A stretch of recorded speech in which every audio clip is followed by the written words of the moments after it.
Hi, I'm going to be showing you how to do a tutorial of the song You and Your Heart by Jack Johnson on the ukulele. First thing I should point out is that there are two ways he performs this song, a studio version and the live version.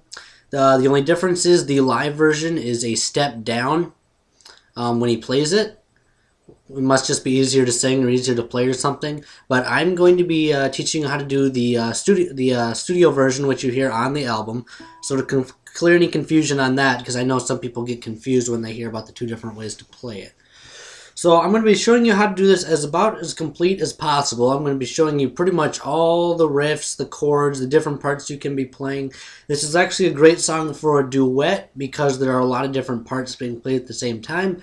So if you have two or more people, you could easily be just kind of filling in all the other parts that you can't play by yourself.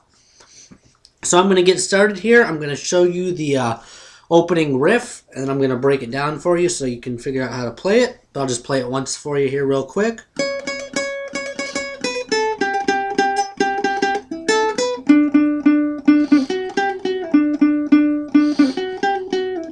Okay, so and how you play that is you start on the 4th fret of the A string, and then you're going to just play this pattern. And then you're going to move down to the 2nd fret of the A string, so it's going to sound like. Then you're going to move down to open, just going to play open A string, so it'll sound like. Okay, and then you're going to move down to the E string after you've played that pattern. So, and then you're going to move to the 3rd fret of the E string, and when you play that, it should sound like this. Okay, and then after you've played that pattern, you're going to move back up to the A string, and then you're going to play open in 2nd. So altogether, it's going to sound like.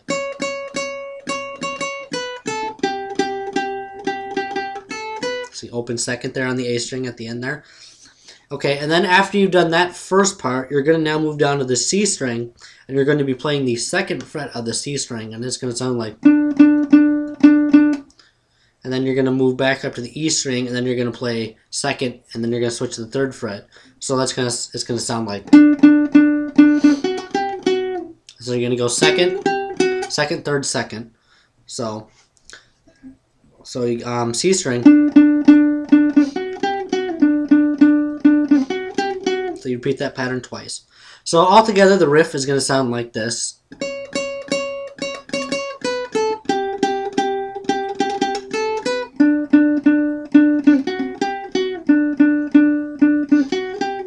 Okay, and that's just the opening riff, and that's going to play throughout all the verses and in the beginning there.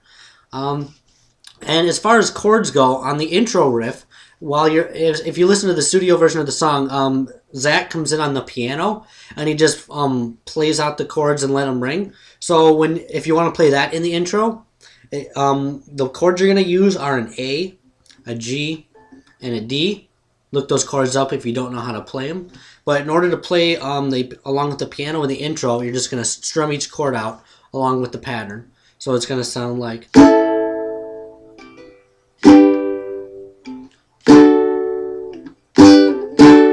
And at the end, what he's doing there is he's going from the 3rd, when you play the G, then he's going back to G, and then he's going to the D again.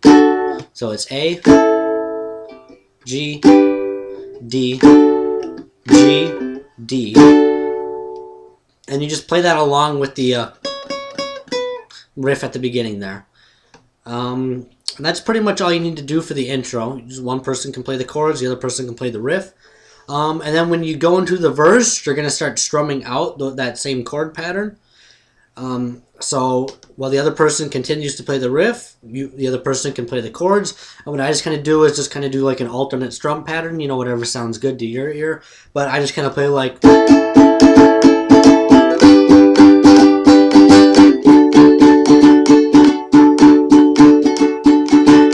And for the verse, I don't go back to the G D. I just play D the whole time, which is I think the way he's doing it on his acoustic guitar. But if you want, you could still do the. You could still alternate between the G and the D at the end there if you want. But I just played D for 2 measures. And that's just pretty much the entire pattern for the verse. Just A, G, D, repeat, and just play that however many times you need to. I'm not really sure how many it is. But the next part is the chorus. And on the chorus, you don't play the riff anymore. You don't play the... That stops. So if you have two people, what you're probably just going to have to do is just mirror each other and just strum at the same time. And the chorus is a different chord pattern, but it's the same chords. You're going to play G, A, D, and then you're going to go back to G, and then you're going to start over again back on that G. So it's going to sound like this.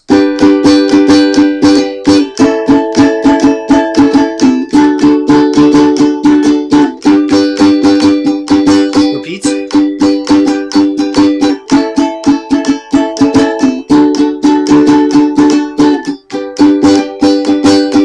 And that's just pretty much repeats.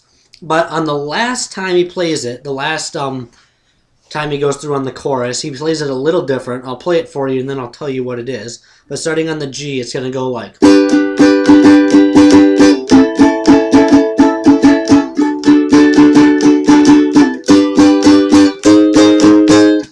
And what he's doing is he's just sliding up from a G to a G sharp.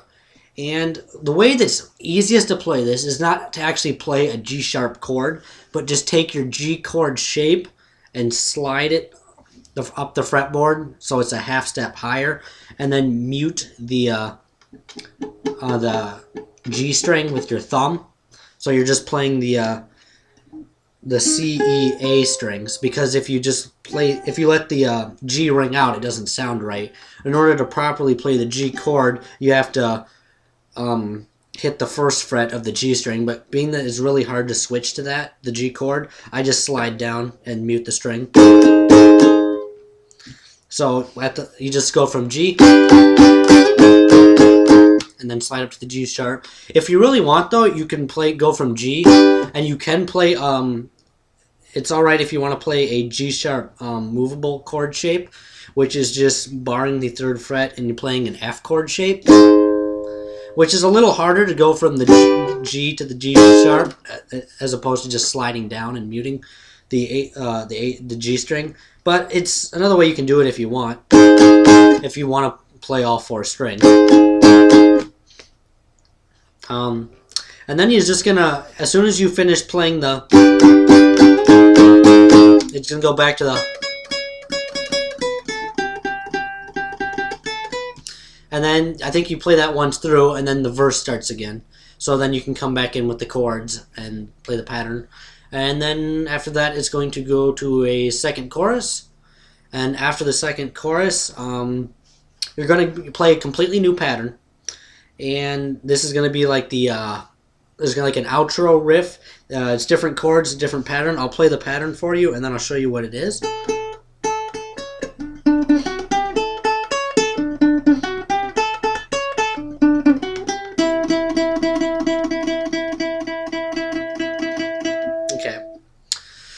So the way I like to play this part is, as opposed to before where I just like to use my thumb,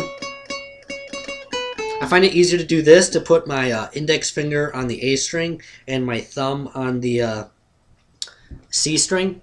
And then what you're going to play is you're going to be playing the A string open. Then you're going to hit the 4th fret of the A string. And then you're going to go open again. And then you're going to move down to the C string 2nd fret. Then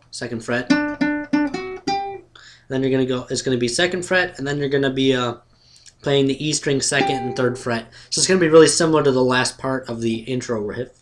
So it's going to sound like, oops, sorry.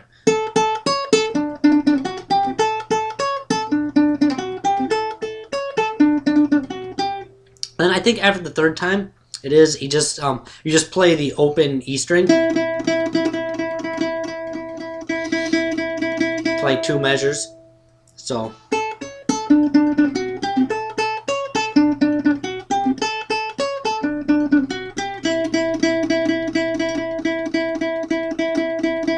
just kind of play it in that pattern. Don't quote me on if it's after the 3rd time. It might be a little. You might play it a few more times than that. Just listen to the song, you'll figure it out.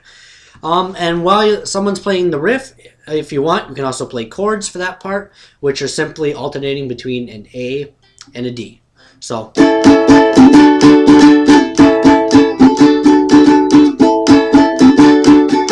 And then when you're playing the open E part, you actually can also play an E chord. So altogether it'll sound like.